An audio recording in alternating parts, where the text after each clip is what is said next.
Today's deck is for all the RNG lovers of the world. This deck can pack a wallop with huge turns and lots of big creatures, or maybe mass an army of tiny goblins. Maybe just swing with a couple of mediocre creatures, or do absolutely nothing.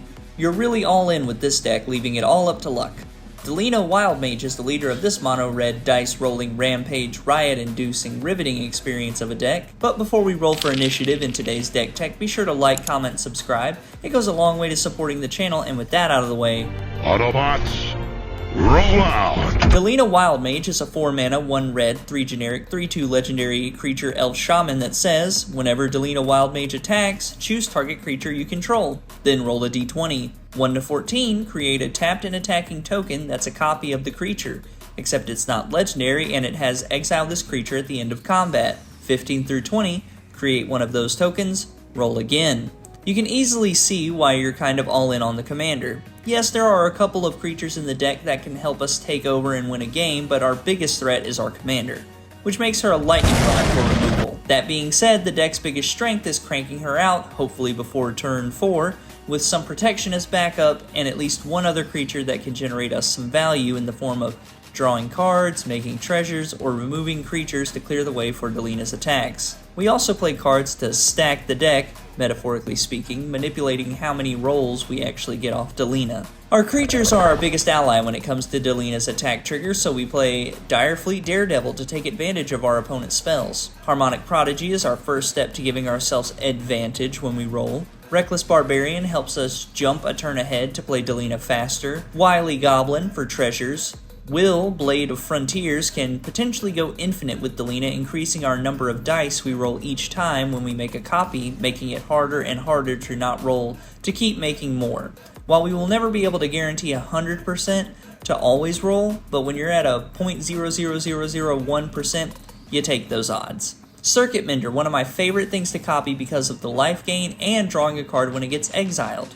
I love you, Neon Dynasty, please come back soon. Devilish Valet, with a few good rolls, packs a punch. Gitu Slinger can help take out pesky creatures, as well as just fling some direct damage at an opponent's face. Patron of the Arts makes treasures. Plundering Barbarian pulls double work by removing artifacts, and when we get a real good stack, we can start making treasures instead of removing artifacts. Sky Scanner for card draw. Stormcaller gives us some reach in the late game for pushing through damage directly. Swashbuckler Extraordinaire gives a creature, usually Delina, double strike, making them harder to block and makes treasures. Unstoppable Ogre turns off our opponent's blockers, so it doesn't matter how many creatures they have as long as we are on a hot streak. Witty Roastmaster benefits from all the creatures entering, but once we start making copies of the Roastmaster, the damage keeps growing.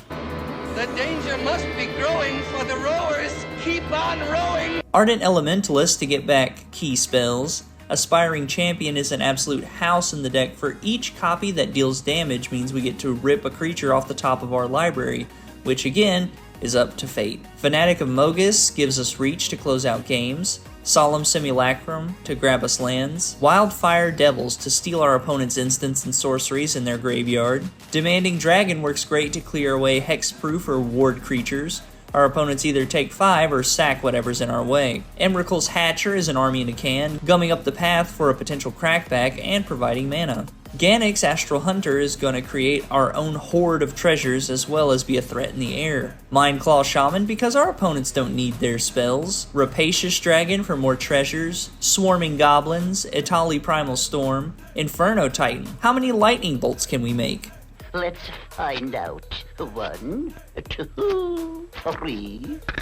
Red Dragon is going to turn the heat up on our opponents for each copy we make. Mere Battlesphere can really drop an army onto the battlefield, which can later be converted to damage. Spawn of Thraxus for player or creature removal, and Begarden Hellkite for even more damage. Our sorceries have a lot of the usual suspects as far as red goes. Faithless Looting, Cathartic Reunion, Mizium Mortars can clear creatures out of the way to ensure we have a safe attack. Shenanigans, because it's fun to say, and it destroys artifacts. Tormenting Voice, Act of Treason is going to be good, or great depending on what you're playing against. Light Up the Stage, Seize the Spoils, Chain Reaction for removal, Ignite the Future to get important cards back, and Insult/Injury to really start flinging that damage around. Our instants bring removal and some protection for Delina. Lightning Bolt, Abrade, Cathartic Pyre, Thrill of Possibility, You Find Some Prisoners can help us with problematic artifacts or let us rip off our opponent's library. Big Score, Bolt Bin, one of our best budget options for dealing with single target removal, and Grab the Reins, either as a quick way to sack our tokens before they get exiled for more damage,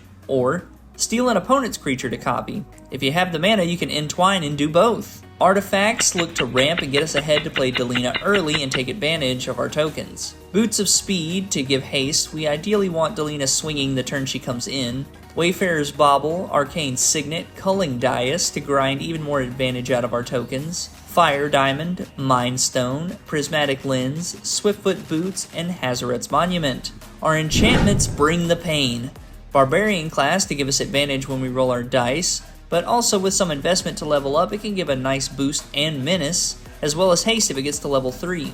Outpost Siege can be used for card advantage, but mostly for pinging when our tokens get exiled. And Warstorm Surge, this card can go absolutely bananas with some great rolls, really turning up the heat on our opponents, if not outright killing them.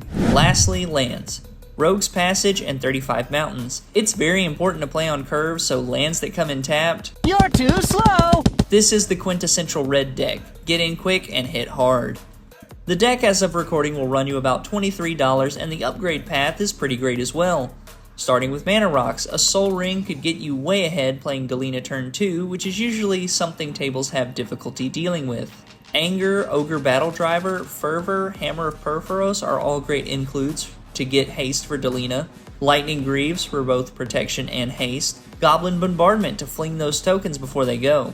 Angrath's Marauders can do ridiculous damage with just a few copies. Port Razor won't go infinite, but it will add a lot of combat steps. And if you want to blow the budget out of the water, Dockside Extortionist, Terror of the Peaks, and Ancient Copper Dragon are all great includes. Well, that's the deck with some upgrades. Leave a comment of a card you would pick to put in the deck, or a commander you would like to see built on a budget. I'll see what I can do, and I'll catch you in the next one.